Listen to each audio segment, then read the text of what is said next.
Hey, welcome back to the Nero world.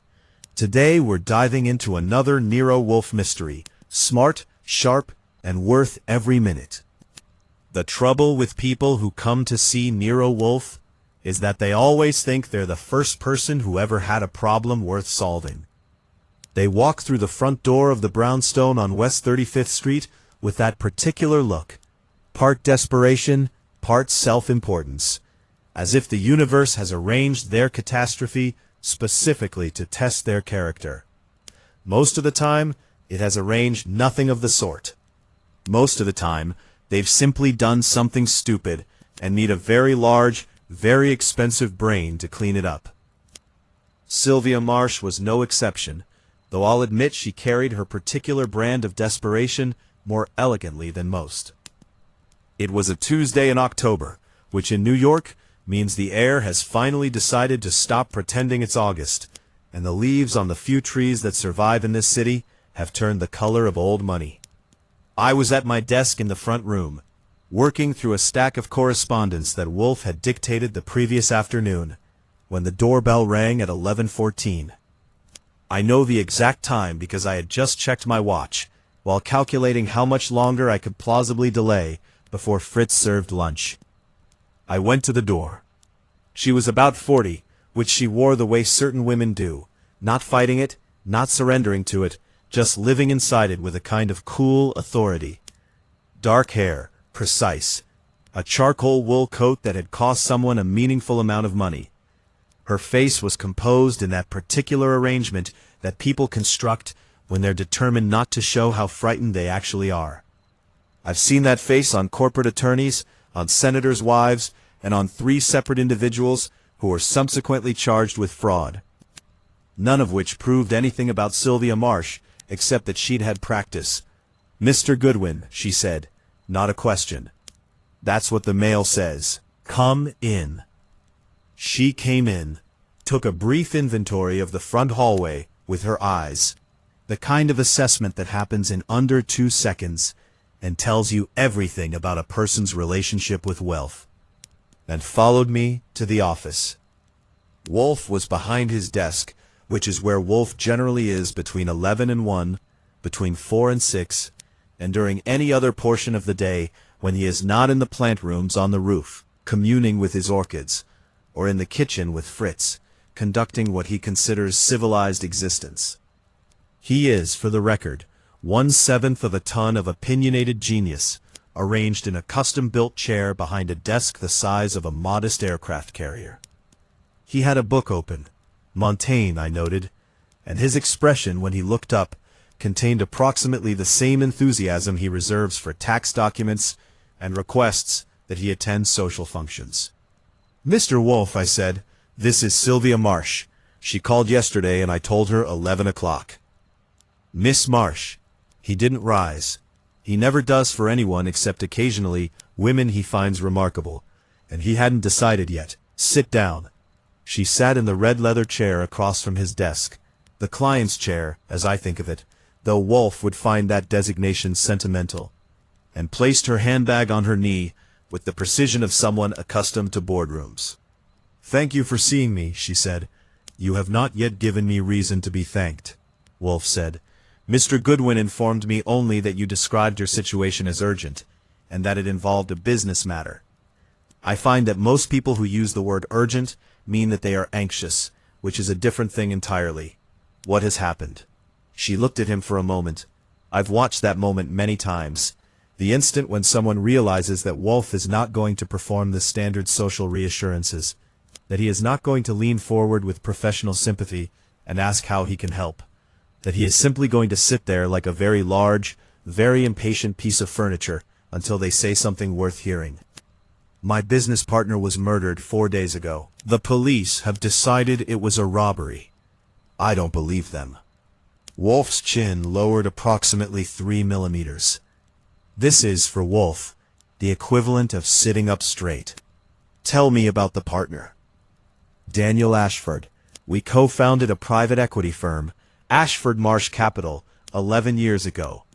Last Thursday evening, he was found dead in his office on the 22nd floor of our building on Park Avenue.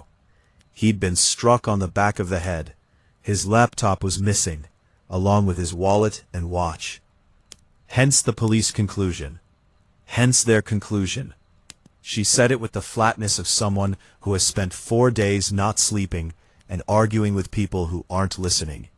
Daniel's watch was a Patek Philippe. His wallet had perhaps $300 and several credit cards. The laptop was a standard-issue business machine. None of those items have surfaced in any of the usual channels: pawn shops, online resale. The police say it's too soon. It has been 4 days, Wolfe observed. They are not entirely wrong that it is soon. They're entirely wrong about the direction they're looking. She opened her handbag and removed an envelope, which she placed on the desk. 3 weeks ago, Daniel received that. He showed it to me because he didn't know what to make of it. I took a photograph before he put it away. That is a print of the photograph. I leaned over and took the envelope, extracted a single sheet, and looked at it. Wolfe doesn't reach for things. I bring things to Wolfe. It was a plain white page, a printout of what appeared to be a typed note in a standard font. No greeting, no signature. It read, "The obsidian contract doesn't dissolve because you've decided it's inconvenient. Agreements made in the dark don't stay there." I placed it on the desk within Wolfe's sightline. He looked at it without touching it, then looked at Marsh. "What is the obsidian contract?" he asked. For the first time, something shifted behind her composed expression. More like the particular discomfort of someone who is about to tell a partial truth and knows they're in the presence of someone who will notice. "I don't know," she said. Wolfe looked at her for a long 3 seconds. "Miss Marsh, I will save us both considerable time. I will not be lied to. I may be wrong about whether you're lying to me now. I've been wrong before, though less often than the statistical average suggests I should be. But if I determine that you have withheld material information, I will return whatever fee you've paid and close the file. I find dishonest clients far more tedious than unsolvable cases." She held his gaze. I'll give her that. Most people look away. I said I don't know, and that's true. I know the words. I've heard Daniel use them, once, about 2 years ago, in a phone conversation I wasn't meant to hear. He said, she paused. He said, "The contract is satisfied. That chapter is over." He didn't know I'd heard. I never asked him about it. Why not? Because Daniel and I had an agreement of our own, of a different sort. We built something together, and we were both good at different parts of it. I handled client relations and portfolio management. He handled acquisition strategy, and periodically, arrangements that I found it easier not to examine too closely. She said it without flinching, which I respected. That was a deliberate choice on my part. I'm not proud of it. "Clean hands," Wolfe said, with a tone that managed to be neither approving nor entirely condemning, or the appearance of them. "Is you like. I don't like it particularly, but I understand it. It is, unfortunately, common." He picked up his book, then set it down again, which meant he decided to continue. "Who benefits from Mr. Ashford's death?" "His estate goes to his ex-wife, Patricia, and their daughter. They're not involved in the firm. I have right of first purchase on his equity stake, which is in our partnership agreement. So the firm itself is protected, unless someone is trying to destabilize it. You believe the murder is connected to this contract, whatever it is. I believe Daniel received a threat, and 3 weeks later he was dead, and the police are looking for a street robbery that I don't think happened." She kept her voice level. "Someone wanted something from him, and either got it, or decided that killing him was more useful than waiting." "The missing laptop," I said. She looked at me. "Yes, exactly." Wolfe tapped one finger once on the arm of his chair, which in his private semaphore means he's made an initial decision. "Very well. My fee is $1,000 a day plus expenses, with a retainer of $10,000. Mr. Goodwin will give you the particulars. Before you leave, I need names. Everyone in Daniel Ashford's professional orbit who might have had knowledge of or connection to whatever arrangement generated that note. Business associates, former partners, adversaries. Think carefully. Leave out no one who occurs to you even slightly. She opened her handbag again and produced a folded sheet of paper. I anticipated that, she said, and handed it to me. I looked at Wolfe. Wolfe looked at the paper. If he was impressed, he concealed it with his customary efficiency. Also, Wolfe said, the name of the investigating detective and the case number. Mr. Goodwin will need to make inquiries. Lieutenant Raymond Farrell, Manhattan North Homicide. I can give Archie, she caught herself. I can give Mr. Goodwin the case number. You may call him Archie, Wolfe said. He is impervious to familiarity. Thank you for the warning, she said, and looked at me with the first trace of something that might become humor if the circumstances permitted it. I walked her through the paperwork, took the retainer check. She'd brought a certified bank check, which told me she'd done her research, and showed her out. When I came back to the office, Wolfe had the list of names she'd left, and was reading it with his lips pressed together, in that way that means the contents are either promising or irritating. With Wolfe, those reactions can be difficult to distinguish. 6 names, I said. That's not bad for a start. It is not the number of names that matters, he said. It is what they represent. He set the list down. She is lying about something. The contract. Possibly. Or possibly something adjacent to it. She was truthful about not knowing its specifics. That rings genuine. But there is something else she is measuring, calculating whether to disclose. She will decide by tomorrow whether to trust us with it. He picked up Montaigne again. Meanwhile, start with Lieutenant Farrell. I want to know everything the police have, and everything they've decided not to look for. And the 6 names? This afternoon. I want background on all of them, before I speak to any of them. He opened the book, and asked Fritz whether he has decided on the preparation for the venison tonight. I suggested a bourguignon reduction, but he had opinions. Fritz always has opinions. Yes, Wolfe said, with what was almost certainly satisfaction. It is one of his more endearing qualities. I went to my desk, picked up the phone, and started working. The venison, for the record, was magnificent. The case, as I already suspected, was going to be considerably more complicated. The list Sylvia Marsh had left us contained 6 names, written in the kind of precise, undecorated hand that suggests its owner thinks clearly and wastes nothing. I read it at my desk that evening, after I'd finished with Lieutenant Farrell, who had been professionally courteous in the way the cops are when they've already closed their mental file on a case and don't want anyone reopening it. Farrell's position, delivered with the patient tone of someone explaining weather to a child, was this. Daniel Ashford's office showed signs of a ransacking that was consistent with interrupted theft. The cleaning staff had found him at 7:15 Thursday morning. Time of death was estimated between 9 and midnight Wednesday. The blow to the head had been delivered by a blunt object, probably cylindrical, never found. No witnesses, no usable security footage. The building's camera system on the 22nd floor had experienced a malfunction, beginning at 8:47 Wednesday evening. When I expressed interest in this malfunction, Farrell said the building's IT contractor had attributed it to a software update that had been pushed to the system that afternoon. Convenient timing, I said. These things happen, Farrell said. Sure they do. He didn't like my tone. I thanked him anyway and got what I needed, which was the case number and the confirmation that the police had interviewed 3 people. The building's overnight security guard, Ashford's assistant, and Sylvia Marsh herself, and had not yet spoken to anyone else in Ashford's professional circle. Back at the brownstone, I spread what I had across my desk and went to work on the 6 names. Marcus Vane, senior partner at Vane Aldrich Partners, a rival private equity firm, age 53. Ashford and Vane had competed for the same acquisition target, a regional infrastructure company called Kelton Group. 18 months ago, Ashford had won.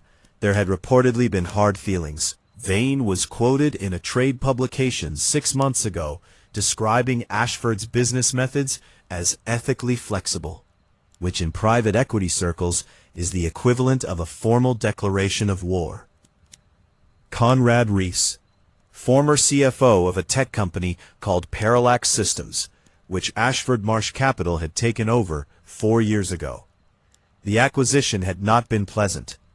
Reese had been removed from his position within 3 months of the takeover, and had subsequently filed a wrongful termination suit that was settled out of court under terms that were sealed.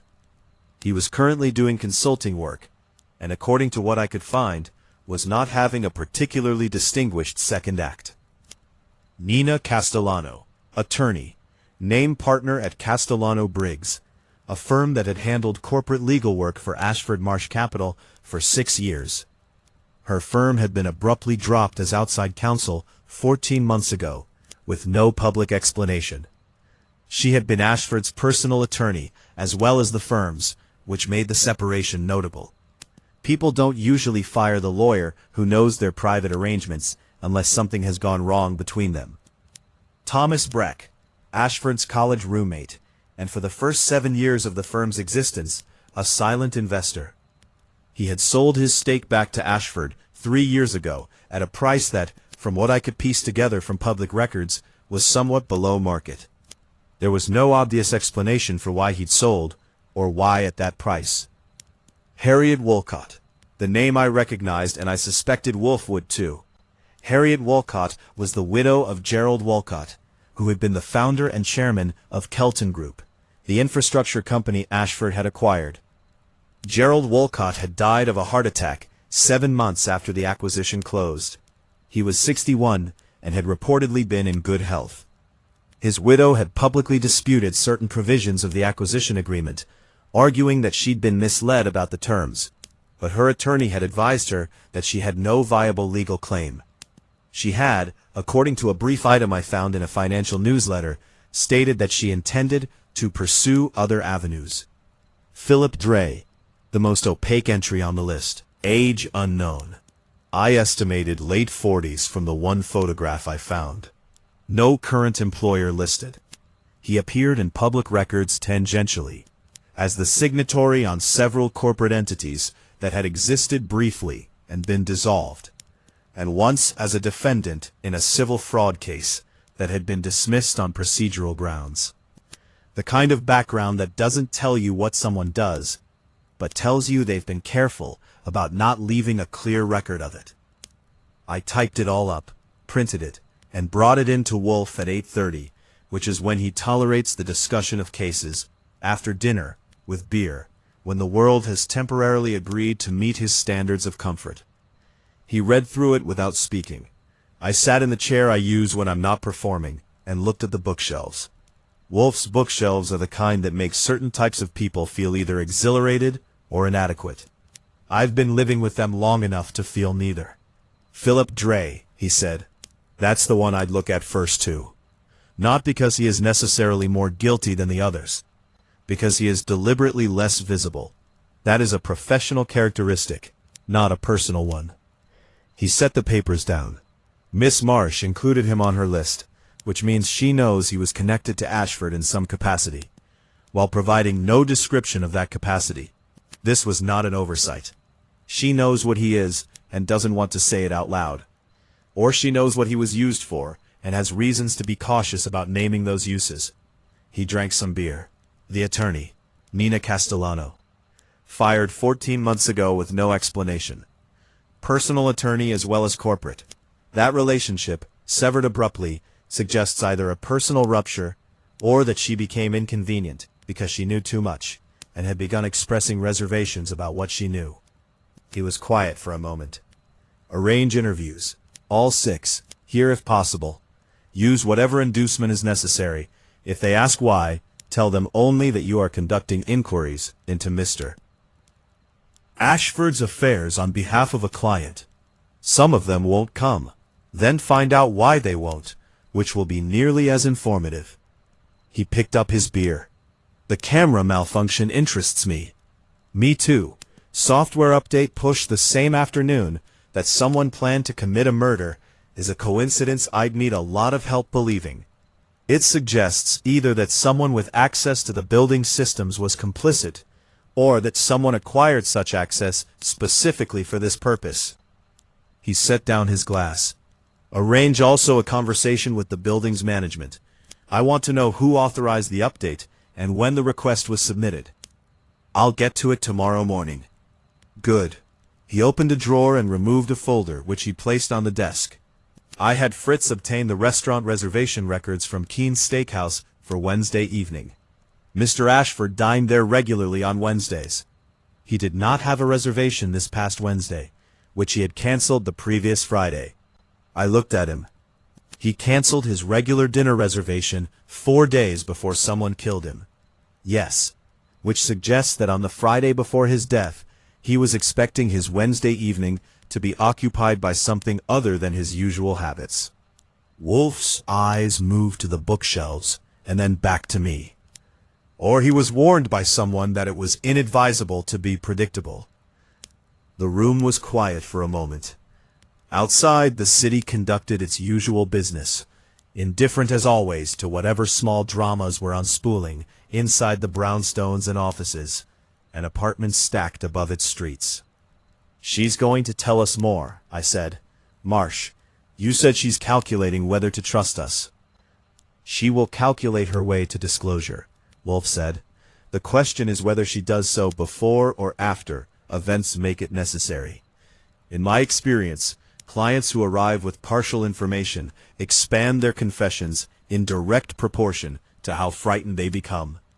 He closed his eyes briefly. Ensure that she is kept informed of our progress in measured increments.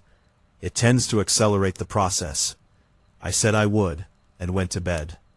The next morning I called Marcus Vane's office first, identified myself, and said I was looking into Daniel Ashford's death on behalf of a client, and would appreciate 30 minutes of Mr. Vane's time at his earliest convenience.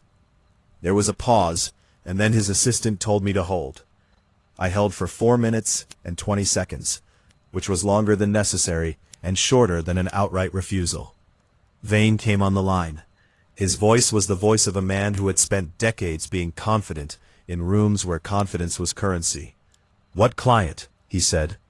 "I'm not at liberty to say." "And you work for Nero Wolfe?"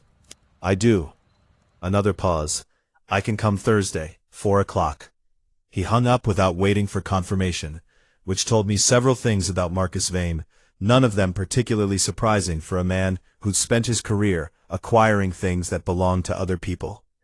Conrad Rice agreed immediately, with the enthusiasm of someone who has been waiting for someone to ask. Thomas Breck was cautious, but agreed for Friday. Harriet Wolcott's housekeeper said she would pass along the message, and Harriet Wolcott called back herself 20 minutes later, in a voice that sounded like she'd been carrying something heavy for a long time, and was willing to set it down. Nina Castellano said she would need to check her schedule, and would get back to me.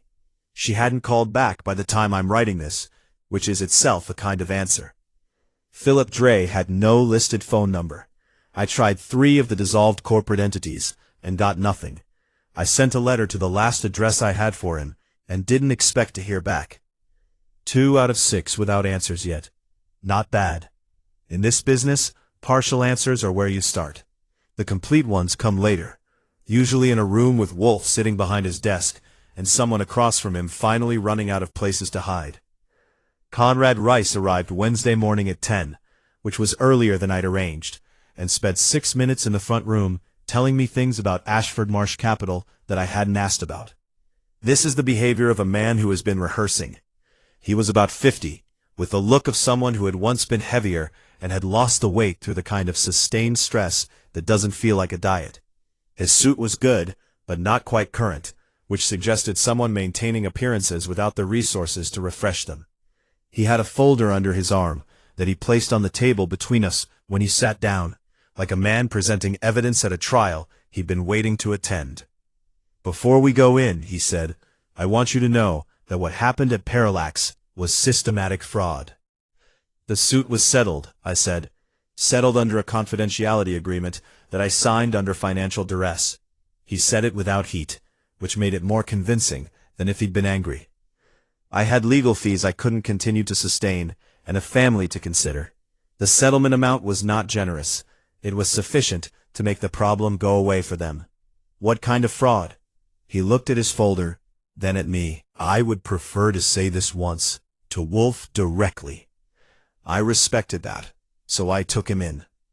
Wolfe examined him with the brief, comprehensive attention he gives to new human specimens, and then gestured at the chair. Rice sat, placed his folder on the edge of the desk, and folded his hands over it. The acquisition of Parallax Systems, he said, was structured around revenue projections that Daniel Ashford knew to be fabricated. The due diligence report that was presented to the board of Parallax to convince us to accept the offer price contained earnings forecasts prepared by an outside analytics firm that Ashford was paying for through a subsidiary entity. Paying for and directing. The projections showed a 15% growth trajectory in a market segment that every independent analyst at the time would have told you was contracting. The board accepted the offer based on these projections, Wolfe said. The board accepted an offer that looked fair, based on numbers that were designed to make us feel we were getting appropriate value. In reality, we were selling at approximately 60% of what an independent valuation would have found. He opened the folder. I have documents. In a moment, you were removed 3 months after the acquisition closed. Ashford needed the old CFO gone because I knew what had been done. I started asking questions about the subsidiary entity and the analytics contract. Within 2 weeks I was informed that my position was being eliminated. Wolfe looked at me, then at Rice. You believe Ashford was murdered because of the Parallax transaction specifically? Rice paused. It was a careful pause, the kind where someone is deciding whether to advance or consolidate. I believe Ashford was the kind of man who did what he did at Parallax more than once. I believe someone may have had more resources than I did to pursue the matter. Did you know Gerald Walcott? Something shifted in his expression, a small tightening, controlled quickly. I met him once, at an industry event, before the Kelton acquisition. And after the acquisition? I had left Parallax by the time Kelton closed. I had no professional connection to it. That is not quite what I asked, Wolfe said, pleasantly. The pause this time was longer. I had a conversation with Harriet Walcott, Reese said carefully, after Gerald died. She reached out to me because she knew I'd been through something similar. She'd read about my suit, I imagine. We had coffee once. She wanted to understand what had been done to her husband's company. And you told her? I told her what I knew. I don't believe I said anything that wasn't already a matter of record. No, Wolfe said. I don't suppose you did. He picked up his pen and set it down again. Mr. Rice, where were you last Wednesday evening, between 8 and midnight? The question landed in the room with appropriate weight. Reese met it without flinching. At home. My wife can confirm it. My building has a door log if you need it. I came in at 6:15 and didn't go out again. I will need the building address. I said it and took it down. After Reese left with his folder, which Wolfe had agreed to have me collect copies of by end of day, I stood in the office doorway and looked at Wolfe. Harriet Walcott and Conrad Reese had coffee, I said. Yes. And Harriet Walcott is on Marsh's list, and so is Reese. Yes. Wolfe pressed his fingertips together. 2 people, both wronged by Daniel Ashford, in transactions that shared structural characteristics, who made contact with each other. The question is not whether they had common grievance. That is obvious. The question is whether common grievance became common purpose. I nodded. And then there's the other thing. Wolfe looked at me. Reese didn't ask which client hired us. Vane asked it immediately. Reese sat down and opened his folder like he was already expecting us. I noticed that. I went out at noon to pick up copies of Rice's documents, and while I was at it, I stopped by the building on Park Avenue where Ashford's office was located, and had a conversation with the building manager, a careful man named Enright, who was feeling the institutional anxiety that comes from having a murder occur on your premises. The software update to the camera system had been requested through the building's facilities ticketing system. The ticket had been submitted at 2:17 in the afternoon, on the Wednesday Ashford was killed. The user account that submitted it belonged to the maintenance vendor. When Enright had asked the vendor about it, the vendor had said that none of their people had submitted any such request. The account was used by someone who wasn't supposed to have access to it, I said. That's what our IT people tell us, Enright said, with the expression of someone discovering that a problem they thought was solved has merely changed shape. Has anyone told the police this? We sent them a written report Friday. Have they responded? He hadn't said anything, but his expression had responded for him. I reported all of this to Wolfe at 3:30, sitting across his desk while he finished the last of an afternoon beer. He listened without interrupting, which is how I know he's actually listening, rather than waiting for me to stop. When I finished, he was quiet for a moment. Someone with working knowledge of the building's systems, he said, or someone who knew enough to obtain the vendor's account credentials. Either way, this was not improvised. The murder was planned at least several days in advance, with careful attention to eliminating the most obvious form of witness. Which means the robbery staging was planned too. Precisely. The missing laptop, the wallet, the watch, arranged to direct attention toward a simple anonymous crime. He drummed one finger once. A person or persons who planned that carefully would not have left the letter. I looked at him, unless they wanted Ashford to be afraid first. Or, Wolfe said, unless the letter was sent by someone different from the person who committed the murder. The room settled around that for a moment. Two separate parties, I said. One who sent a warning, one who acted. He stood, which meant it was approaching 4 o'clock, and the Orchids were waiting. Or one party that changed its strategy between the letter and the act. I don't yet know which. He moved toward the door and paused. What time is Harriet Walcott coming tomorrow? 10 o'clock. Good, he said. See that Fritz has prepared something suitable for the hour. She has been carrying grief and anger together for a long time. People in that condition find small courtesies unexpectedly disarming. He went upstairs. I sat in the office for a while with the documents and the building manager's report and the image of a camera system going dark at 8:47 on a Wednesday evening. And I thought about a man who had canceled his dinner reservation on Friday. And I wondered how much of what was coming he had known was coming, and whether he had simply miscalculated how close it already was.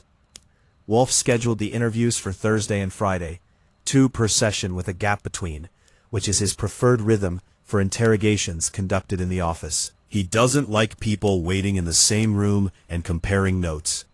And he particularly doesn't like the dynamic that develops when people who know each other are given unstructured time in his front hallway, while he's busy with someone else. He claims it disrupts the psychological architecture of the interviews. I claim he's right. Marcus Vane arrived at 4 o'clock Thursday afternoon in a car that cost more than most people's apartments, accompanied by an assistant who I parked in the front room with coffee and the collected works of indifference. Vane himself was tall, silver-haired, and moved through the world with the particular confidence of someone who has rarely been told no, and has subsequently forgotten that it exists as a word. He looked around the office with the expression of someone noting that the furniture, while good, was not spectacular. "Mr. Wolfe," he said, "I know your reputation." "And I yours," Wolfe said. "Sit down." Vane sat. He crossed his legs, settled back, and looked at Wolfe with the expression of a man who has decided in advance to be cooperative in a limited way, and intends to find the boundaries pleasant. "I assume this is about Ashford," he said. "It is. You competed with him for the Kelton acquisition 18 months ago." "We were in the same process, yes. He won it." Vane said it lightly, but there was a particular quality to the lightness, the kind that's maintained by effort. "These things happen."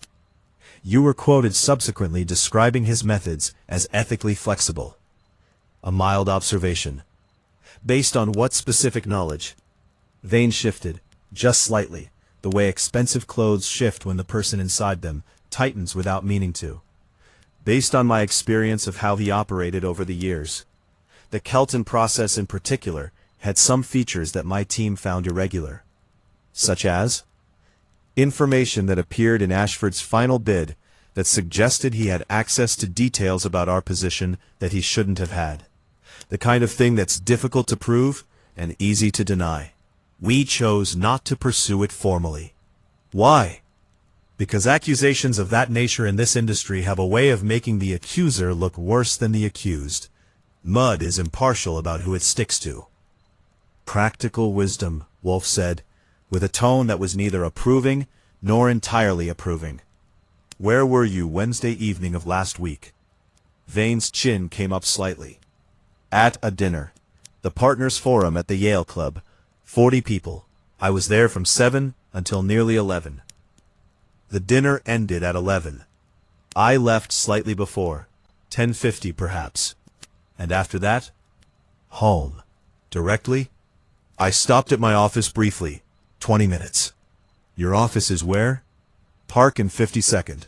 He said it and then clearly heard it, because something moved behind his eyes, with the speed of a man realizing he's handed someone a card he meant to keep. That's 12 blocks from Ashford's building. Yes, Wolfe said. It is. The room was quiet for a moment. Vane had enough experience in rooms like this to know that denials offered before they're requested are confessions of a different kind. I did not go to Ashford's building that evening, he said. Steady voice. Prepared voice. Did anyone know you were making this stop at your office? My driver. I'll need his name and contact. Vane gave it, with the composure of someone who knows the alibi is real and is annoyed at having to produce it. I wrote it down. After he left, there was a gap of 40 minutes before the next appointment. I spent it reviewing the documents Rice had given me, which were interesting in the way that financial fraud is always interesting. Not exciting exactly, but with the same quiet narrative power as watching a building that you know, from the engineering report, is going to fall. Harriet Woolcott came Friday morning at 10. She was 64, with white hair and the kind of face that had clearly been handsome in a strong-boned way, and had become more interesting as it aged.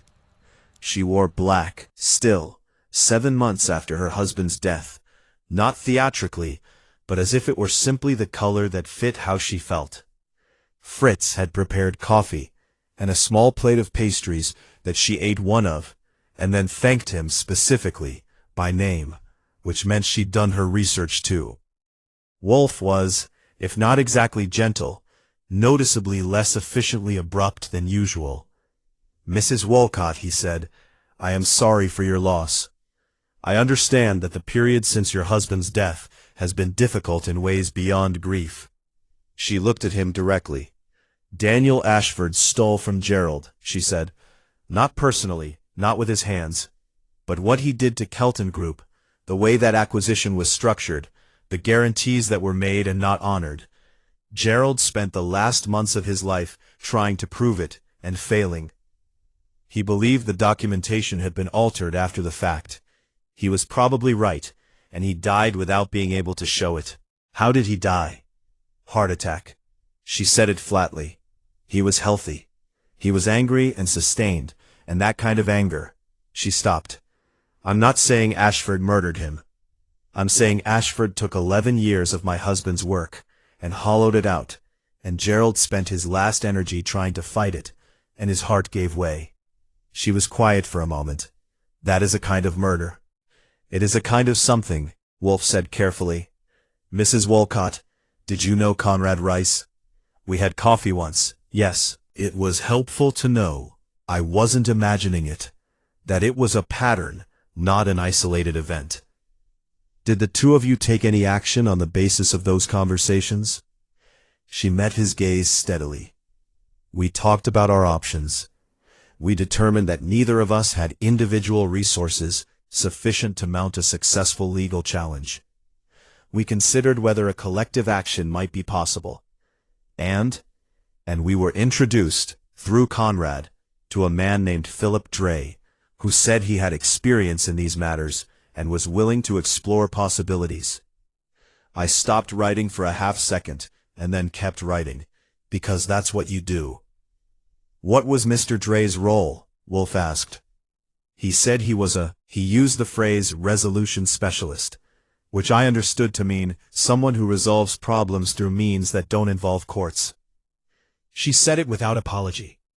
I am 64 years old, and my husband is dead, and my patience with conventional avenues had been thoroughly exhausted. What did Mr. Dre propose? He said he believed there was documentation, evidence of Ashford's methods across multiple transactions that could be obtained and used to compel a private settlement. He was not proposing blackmail exactly. He was proposing what he called a restoration of balance, his term. And the obsidian contract? Wolfe said. Harriet Wolcott's hands, which had been resting quietly in her lap, tightened for a moment. That was what Dre called the arrangement between himself and Ashford. He said they had a history, that Ashford had used his services before, and that there was a prior agreement about mutual discretion. He said Ashford thought it was concluded, but that it wasn't. Dre was using the prior agreement as leverage, I said. Yes, she looked at me. I didn't know what the original arrangement had been. I didn't ask. I wanted results, not details. Wolfe was still for a moment, with the quality of stillness that means something has arrived. And did Dre obtain results? He said he was in negotiation with Ashford. That was the last thing he told me, about 2 weeks before Daniel died. She paused.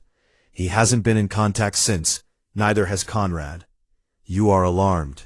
I am, she said simply.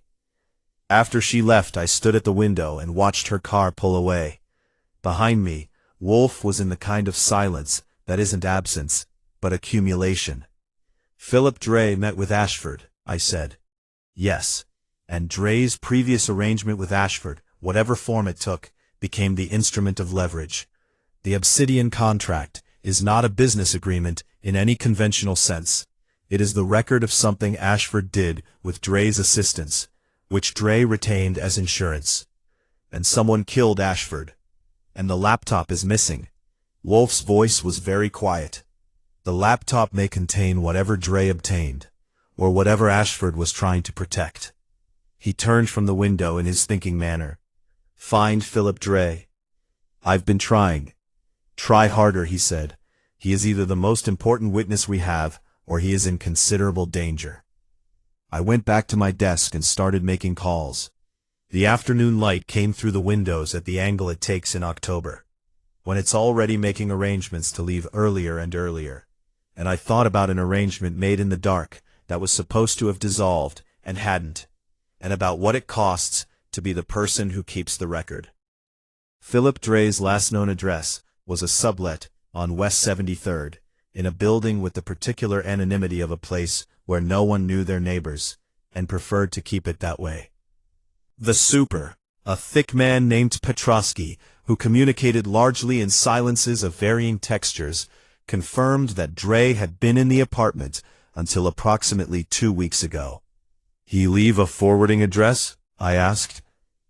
The silence that followed suggested this question was too optimistic. He pay his last month's rent? Paid 2 months in advance, Petrosky said. Cash. I thanked him and went up to look at the apartment, which Petrosky allowed because I gave him a business card and a 50, in that order. The apartment was clean in the way that deliberately vacated places are clean, not empty, but arranged to appear as if someone had simply stepped out rather than gone. A few books on a shelf, positioned to imply habitation. Enough furniture to maintain the fiction of a life. The kitchen had nothing perishable in it, which told me the departure hadn't been impulsive. Dre had known he was leaving. I spent the better part of Thursday working through the corporate entity trail that Dre had left behind him, which was the kind of paper archaeology that I don't enjoy, but that Wolfe says reveals character more accurately than any interview. The entities have been formed and dissolved at intervals, each one lasting between 18 months and 3 years, each one named in the blanded abstract corporate style. Harwick Consulting LLC, Parish Advisory Group Inc., Alden Vale Holdings. That signals deliberate non-memorability.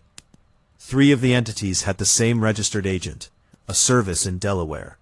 Two of those three had in their brief existences received payments from companies that after 2 hours of entity tracing turned out to be subsidiaries of Ashford Marsh Capital.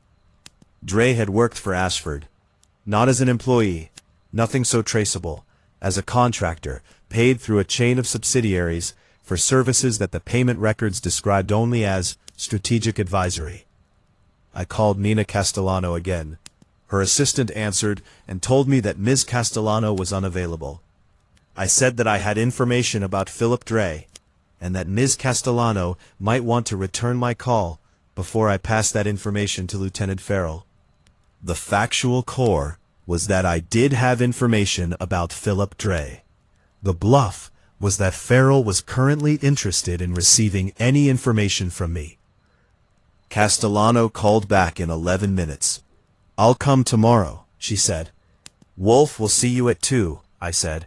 She agreed and hung up, which was efficient of us both. I spent Friday morning on 2 other threads.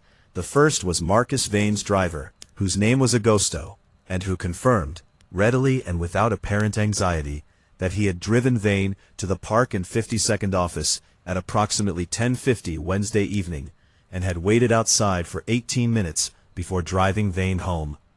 18 minutes. I noted that, and moved on. The second thread was Thomas Breck. Breck had agreed to come in Friday afternoon, and I had expected him to be the least interesting of the 6. The old college friend with the buyout, the personal history, rather than the professional rivalry. I spent Thursday evening looking into him anyway, because Wolfe has trained me, through years of expensive education in his methods, to be wrong about my initial assessments, and to discover this early rather than late. Thomas Breck was 60, a former banker, and he had sold his stake in Ashford Marsh Capital 3 years ago. I had initially noted the below-market price as the interesting detail. What I found Thursday evening was a second interesting detail. 6 weeks before Breck had sold his stake, he had hired Nina Castellano, not Castellano's firm, Castellano personally, as an individual attorney for a matter that appeared in no public record. I sat with that for a while. Breck and Castellano, Castellano and Ashford, Ashford and Dre, Dre and Walcott and Reese. Everyone on the list was connected to Ashford, which was expected. What was becoming less expected was how many of them were connected to each other. Breck arrived at 4 Friday afternoon, which was the same hour Vane had come the day before. He was shorter than I expected, with a round, comfortable face, and the manner of someone who had spent his professional life being underestimated, and had found it useful. He sat down in the red chair and looked at Wolfe with an expression I couldn't initially place, and then identified. It was the expression of a man who is relieved to finally be in a room where questions are being asked. "I hired Nina Castellano 3 years ago," he said, before Wolfe had asked anything. "I'm guessing you found that out." "Archie found it this morning," Wolfe said. "Tell me why." "Because I found out what Daniel was doing, and I wanted to understand my legal exposure." He said it evenly. "I was a passive investor. I never had operational involvement. But I had my name in the partnership documents, and I had taken distributions, and I needed to know whether what Daniel was doing made me legally implicated in it." "And what was Daniel doing?" Breck looked at his hands for a moment, then back up. "He had a method. For acquisitions, he used external analysts, paid, directed, controlled, to produce due diligence reports that served his bidding strategy rather than reflecting actual valuations. He had a man who helped him with the access side, getting information out of target companies that he shouldn't have had, making documentation changes after the fact." He paused. "I suspected it for years, and I didn't look. I'm not proud of that." "The man who helped him with the access side," Wolfe said, "a man named Dre, Philip Dre. What did Castellano advise?" "She advised that I had sufficient distance from the transactions that my legal risk was limited, but that she strongly recommended I exit the partnership and sever all connection. She said," he stopped. "She said she had come to believe that the arrangement was likely to eventually attract the wrong kind of attention. She wanted out of her own representation of the firm. We both did, for the same reason." "Which reason?" "Because Daniel had told her had told us both, at different times, in different ways, that Philip Dre had become what he called a permanent feature. That whatever Dre had done for him had created a relationship that Daniel couldn't terminate. That Dre had made sure of that. The Obsidian contract, I said. Breck looked at me.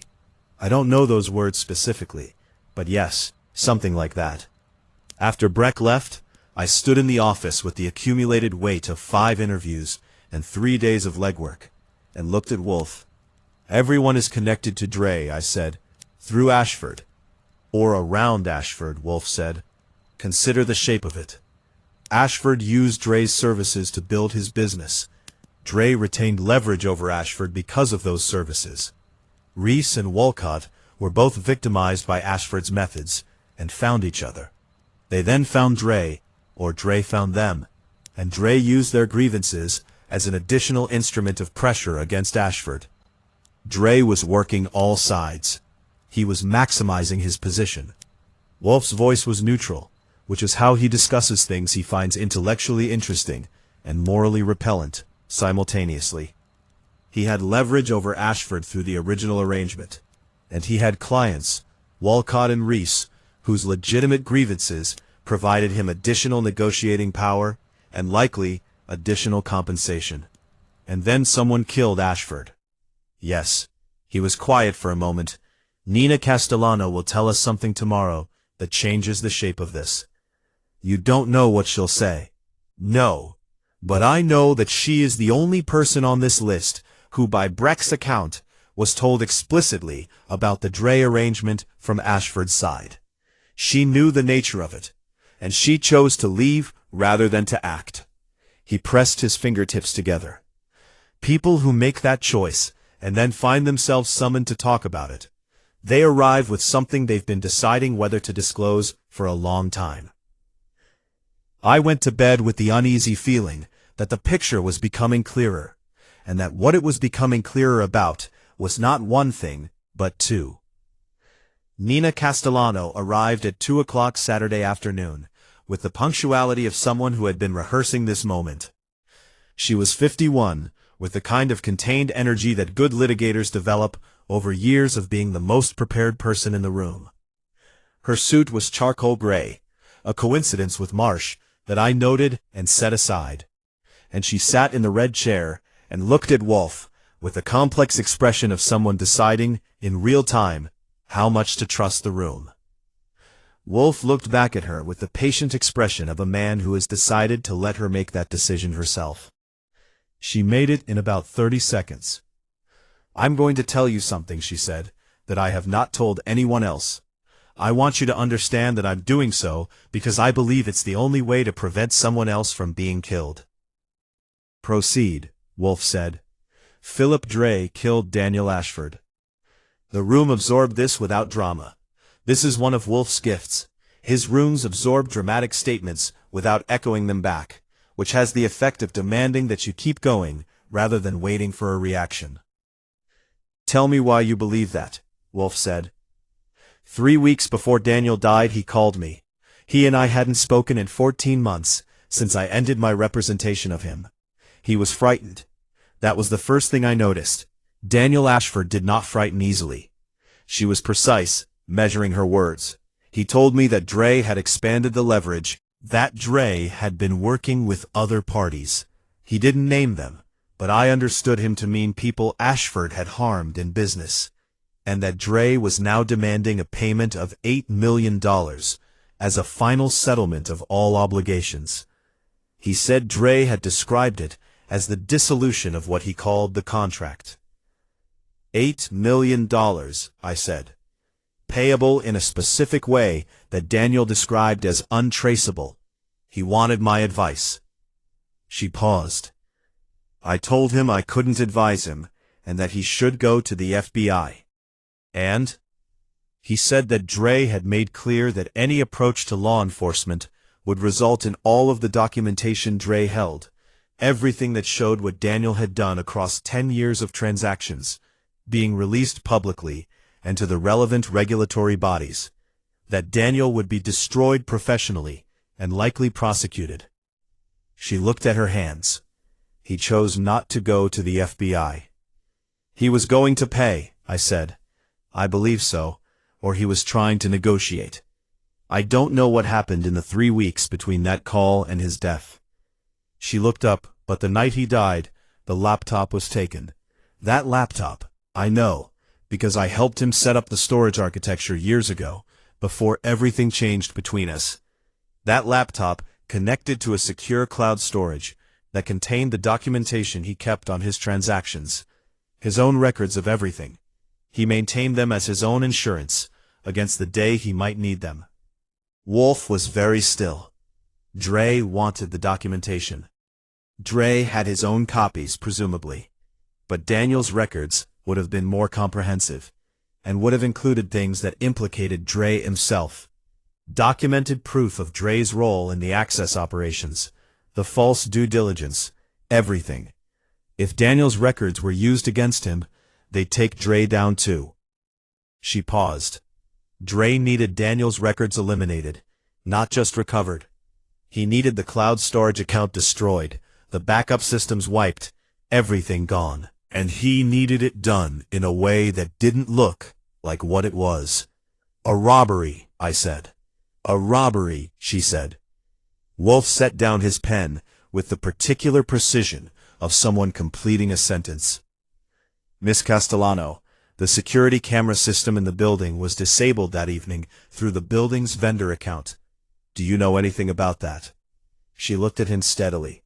I know that Daniel once told me that Dre had, years ago, done work that involved acquiring credential access to building management systems, for various purposes. He thought it was amusing at the time. It was not amusing, Wolfe said. No, she said, it wasn't. After she left, I sat in the office and looked at my notes for a long time. Wolfe was behind his desk, with his eyes closed and his fingers laced across his enormous middle, which is his thinking posture, the one that means he is building something internal and doesn't want any furniture moved while he's doing it. After 10 minutes, he opened his eyes. Dre killed Ashford, he said. Castellano thinks so. The structure supports it. Dre had the motive. The $8 million was a separate demand, but the deeper issue was self-preservation. If Ashford had gone to the FBI, or if Ashford had provided his records to the regulatory authorities as part of a cooperation deal, which is what competent legal counsel would have advised, Dre's own criminal exposure would have been substantial. Dre's leverage worked only as long as Ashford feared it. An Ashford who had decided to cooperate with prosecutors was an Ashford who had stopped being afraid and started being dangerous. So Dre decided it was time. He needed the documentation gone. He needed Ashford unable to cooperate with anyone. And he needed it to look like a stranger crime, so that no one would go looking in the direction that actually mattered. Wolfe opened his eyes fully. The camera system, the staged robbery, the specific theft of the laptop. These are not the actions of someone who killed in passion. This was planned, systematically, by a person who understood the building's systems, understood where the records were kept, and understood exactly what needed to disappear. But we don't have Dre, I said. We can't find him. No. Wolfe tapped his finger once. But Dre is not finished yet. I looked at him. He has the laptop, but he does not yet know whether he has successfully accessed and destroyed the cloud storage. Because he cannot access it. The credentials are Daniel Ashford's, and they died with him. Except, he paused, except that someone else set up the storage architecture. The silence lasted exactly as long as it needed to. Nina Castellano, I said. She has access, or the ability to recover access, to whatever documentation was maintained in that system. He looked at me with the expression he saves for when a theory has resolved into a fact. Dre will reach out to her. He will need her cooperation to destroy the records, or he will need to eliminate the risk she represents. She's in danger. She may be. He stood, which was unusual for this hour, and moved toward the door to the hallway. Call her. Tell her to come back tomorrow, and tell her not to be at her office or her home this evening. He paused. Also tell her not to respond to any contact from Philip Dre without informing us first. She's not going to like being managed. She will like being alive, Wolfe said, and went to the elevator to his orchids. I called Castellano. She listened without interrupting, which told me she had already been thinking along these lines. He called me this afternoon, she said. After I left your office. A number I didn't recognize. What did he say? That we needed to talk, that he knew I'd spoken to Wolfe, and that it would be in both our interests to come to a private arrangement. A pause. I didn't respond. Good. Don't. We'll talk tomorrow. Is there somewhere you can stay tonight that Dre doesn't know about? She thought about it. My sister's apartment, in Brooklyn. Go there, I said. Don't tell anyone else where you are, and forward me the number that called you. She did, and I sat at my desk with that number for a while, understanding that what Wolfe had called a working theory had just been field tested and found to be more than a theory. Sunday morning, I called the number. It rang 4 times and went to voicemail. No personal message, just the automated carrier response. I hung up without leaving a message and sat at my desk, drinking coffee and thinking about what kind of person picks up and what kind doesn't. The kind that doesn't is the kind who is careful, the kind who has multiple phones and uses each one once, or nearly once, before moving on. Dre had called Castellano from that number. Using it a second time was already a risk he might have decided not to take. But the call itself had been a risk, a sign that he was not calmly waiting out the situation, but was actively trying to manage it. Active management means movement. Movement means exposure. I spent Sunday morning on the documentation Reese had provided, cross-referencing it with what Breck had described and what Castellano had confirmed. The picture that emerged was a consistent one. Dre had functioned, across at least 6 years of Ashford's acquisition activity, as a specialist in what I was increasingly comfortable calling corporate espionage. He had obtained confidential competitive intelligence from inside target companies. He had arranged the acquisition and disappearance of inconvenient documentation. He had, in the case of at least 2 transactions, coordinated the delivery of fraudulent due diligence through the chain of controlled entities that he and Ashford had built together. And he had kept records, because that's what people in Dre's position do. The records are the business. They're the product.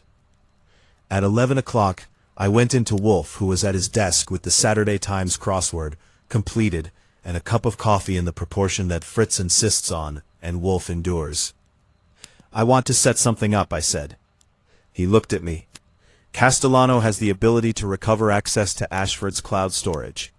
Dre knows she has it, or suspects she does. He needs her to either help him destroy the records or go away permanently. I sat down. We let Dre know that Castellano is willing to meet. Wolfe set down his coffee. Using Castellano as bait is only acceptable if Castellano consents, and if the environment is controlled sufficiently to eliminate meaningful risk to her. She'll consent. I'll call her. I paused. As for the environment, I was thinking here, your front room. Wherever Dre is, he'll want somewhere private, somewhere he thinks he can manage the situation. We invite him here for what appears to be a private negotiation. And the police? Farrell. I've been keeping him updated, more or less. I paused. He's been more interested than he initially appeared. When did this development occur? Thursday, when I told him about the camera system credentials. He opened the case back up. I looked at Wolfe. He'll cooperate with a controlled setting if it means he gets something he can actually use. Wolfe was still for a moment. You propose to have Castellano contact Dre and indicate her willingness to discuss a private arrangement, contingent on a meeting at a location of her choosing. Yes. She tells him she's been advised by someone, not us specifically, that the cloud storage can be accessed and cleared, but that she needs assurances before she acts. That's right. And this meeting occurs here, if he'll come here. I'd suggest she tell him she's using a private consultant's office. She doesn't name you. Wolfe was quiet for a long moment. I've seen that quiet before. It's not uncertainty. It's the comprehensive evaluation of a plan for points of structural failure. 2 conditions, he said. First, Lieutenant Farrell must be present in this house before Dre arrives, not after. Second, Castellano must not be in the room with Dre unaccompanied. You will be present. Agreed on both. Then arrange it. I called Castellano. She agreed without hesitation, and with a quality of controlled determination that I found both admirable and slightly alarming. I called Farrell and explained the situation. He agreed with the enthusiasm of a man who has spent 4 days not quite being able to close a file he knows is wrong, and has just been offered the means to close it correctly. We set it for Monday evening. The wait between the plan and its execution is always the worst part of this work. Wolfe spent Sunday afternoon with his orchids. I spent it cleaning my apartment, which is what I do when I want to feel that something is in order, while everything else waits to be. Castellano sent a message to Dre's number at Sunday noon. It said, "I've thought about your proposal. I'm willing to talk, privately. Not my office. I'm using a consultant in Midtown. Tuesday is better for me, but I can do Monday evening if you need this resolved quickly." The response came at 4:17 Sunday afternoon. Monday, 8 p.m. Address. She sent the address. He confirmed. I went in and told Wolfe. He nodded and said to ask Fritz about dinner, and whether the roast he was planning could be ready by 7. 7 gives us an hour before he arrives, I said. I am aware of that, Wolfe said. I simply see no reason to forego a proper meal because we have an unpleasant appointment. I told Fritz. Fritz, who had his own opinions about the timing of the roast, made them known in French, and I removed myself from the kitchen and went back to my desk. At 7 we ate. The roast was, as Fritz's roasts invariably are, worth the French objections. At 7:45, Farrell arrived with 2 plainclothes officers, who I installed in the kitchen and the hallway respectively, with instructions not to appear until Farrell's signal. Farrell himself I put in the small room off the hallway, behind the door I keep ajar, so that everything said in the front hall can be heard. At 8:03, the doorbell rang. I opened the door. Philip Dre was, in person, nothing like the impression his careful absence had created. He was average height, soft-featured, with the kind of mild, forgettable face that belongs to a person who has cultivated the ability to be unremarkable as a professional skill. He was wearing a jacket over a dark sweater, and he had the particular stillness of someone who has assessed every room he's walked into for 20 years before he walks in. He assessed me, the hallway, and what he could see of the space beyond in approximately 2 seconds. "You're not Castellano," he said. "She's inside. I'm Goodwin." I stepped back. "Come in." He came in with the walk of someone deciding in real time whether this was right. A residential brownstone. A man he didn't recognize. Castellano having used an intermediary. All of it within the parameters of plausible. All of it also slightly wrong in ways that a careful person would feel, but not quite identify. He followed me to the office. Castellano was in the chair I'd placed for her, to the left of the red chair. She was composed, her hands in her lap. She looked at Dre when he came in, with the expression of a person who is controlled by will, rather than comfort. Wolfe was behind his desk. Dre stopped. "Mr. Dre," Wolfe said, "sit down." Dre looked at Wolfe, looked at me, looked at the room with the expression of a man updating his assessment. He didn't run. People rarely run in Wolfe's office. The gravity is wrong for it. He sat in the red chair. "You know who I am," Wolfe said. It was not a question. "I know who you are." "Then I will save time. I know what you did, and I know why, and I know how. I will explain it to you, and you will listen. And then the police officers who are in this house will come in and take you out of it." Wolfe folded his hands on the desk. "I am not proposing a negotiation. I am offering you a final opportunity to understand, before this becomes someone else's version of events, how thoroughly your plan failed, and precisely where it failed. I find that people benefit from this understanding. You may disagree. You may remain silent if you prefer." Dre looked at him for a long moment. "I'd like to hear it," he said. His voice was steady, which told me he was very good, or very frightened, or both. "Daniel Ashford hired you, initially, some 12 or more years ago, to perform services that are conventionally described as corporate intelligence operations. but that are more accurately described as industrial espionage and fraud facilitation. You obtained confidential information from inside companies Ashford was targeting for acquisition, and you managed the production of fraudulent analytical documentation used to manipulate those acquisitions. You were well compensated, and you were careful, and you ensured that the evidence of your work was retained, not as carelessness, but as design. The documentation you kept was the Obsidian contract. It was the record of what Ashford had done with your assistance, and your retention of it was the mechanism by which you made the relationship permanent. Dre said nothing. Approximately 2 years ago, Ashford attempted to declare the arrangement concluded. You indicated it was not. Approximately 6 weeks ago, you expanded your leverage by aligning yourself with 2 parties who had been victimized by Ashford's methods, Conrad Reese and Harriet Walcott, and representing yourself as a means by which their grievances could be addressed. This served a dual purpose. It provided you additional financial leverage against Ashford, and it provided you cover, in the event things went wrong, as a person who was acting on behalf of aggrieved parties rather than for personal enrichment. Wolfe paused. You demanded $8 million as a final settlement. Allegedly, Dre said, quietly. Ashford refused, or stalled. You determined that the greater risk was an Ashford who, cornered, might decide that cooperation with federal prosecutors was preferable to continued extortion. An Ashford who cooperated would implicate you in every transaction. You were not his victim. You were his partner, and the distinction mattered enormously if this ever reached a courtroom. Wolfe's voice remained entirely level, and so you decided to eliminate the risk. You have no evidence of any of this.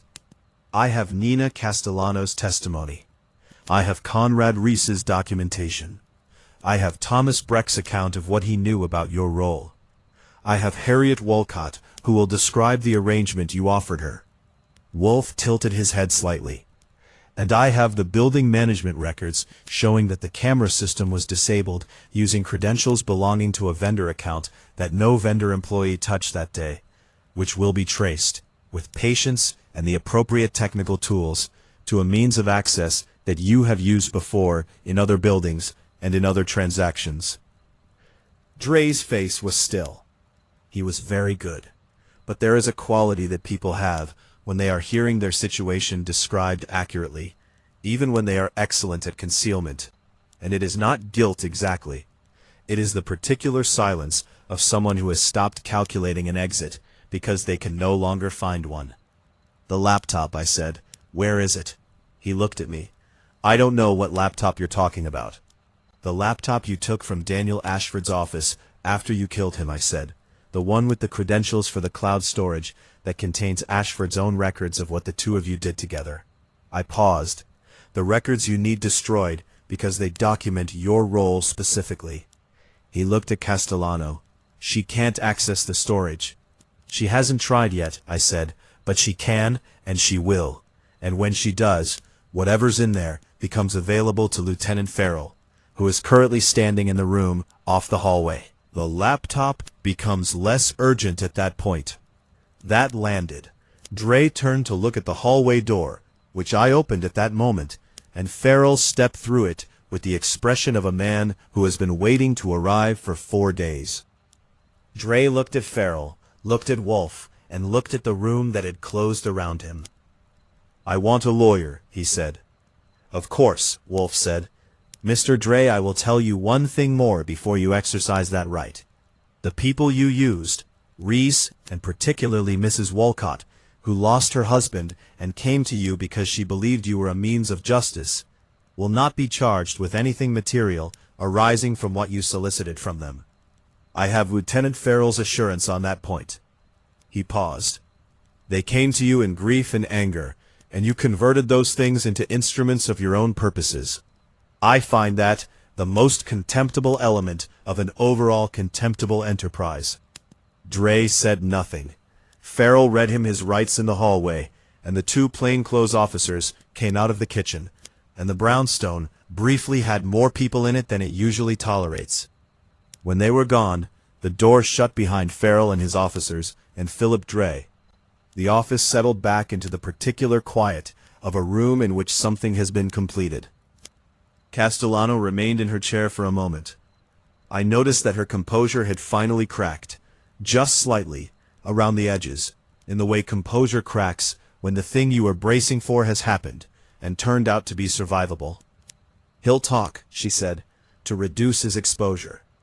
"Almost certainly," Wolfe said.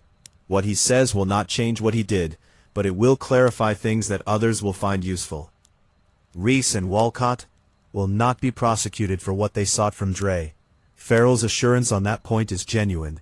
Wolfe paused. "They were defrauded twice, first by Ashford, then by Dre. The law has limits, but prosecutorial discretion in these circumstances will likely extend to them." She stood, straightened her jacket, and looked at Wolfe with an expression that was not quite gratitude and not quite something else, but occupied the space between. "Thank you," she said. Wolfe inclined his head approximately 2 centimeters, which is his version of "you're welcome" when he is feeling more charitable than usual.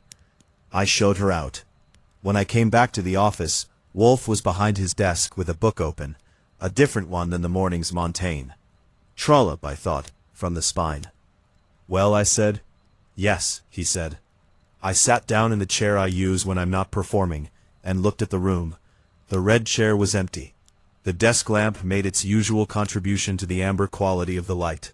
Somewhere above us, through the ceiling of the brownstone, the orchids were in their quiet routines. "Sylvia Marsh," I said. She didn't know about the contract specifically, but she knew Ashford had used Dre. She suspected at some level what had happened. She engaged us because she wanted the truth, and because she was frightened of what it might be. Wolfe turned a page. "She will now have it. The truth is rarely comfortable, but it is preferable to the alternative." "Which is?" "Dre walking away and starting over somewhere else." He looked up from the book briefly, which he would have done. "These people always do, given the chance. They have no particular loyalty to any specific arrangement, only to the architecture of leverage itself." I thought about that for a while. Outside, the city was conducting its usual indifferent operations. Traffic on 35th Street, the distant orchestration of 10 million separate lives that doesn't pause for murders resolved, or truths delivered, or the particular satisfaction of a complicated thing becoming simple. That's what this was about. It was about $8 million, and about self-preservation, and about a man who had made himself necessary to another man's crimes, and had confused that necessity with permanence. Wolfe returned to Trollope. He was not wrong about the necessity. He was wrong about the permanence. "The contract dissolved after all," I said. "Everything dissolves," Wolfe said. "The question is always the method." Fritz came in at 10 to ask about the preparations for tomorrow's lunch, and Wolfe engaged this question with the full enthusiasm he had declined to bring to Philip Dre's protestations, which struck me as exactly right. The case was over. The meal required attention. I went to my desk, typed up the summary for Sylvia Marsh, and calculated the fee. It was a large number, and she would pay it without complaint, because the alternative, Dre with the wind at his back and no one looking, was worth considerably more than what we charged. I sat back and looked at the ceiling for a while. Then I got up and asked Fritz if there was anything left from dinner. There was. I ate it at the kitchen table with a beer and the comfortable feeling of a problem that had a shape and a name, and was now someone else's jurisdiction. Wolfe was still reading when I said good night. He didn't look up. He almost never does. It's one of the things I've decided to find endearing.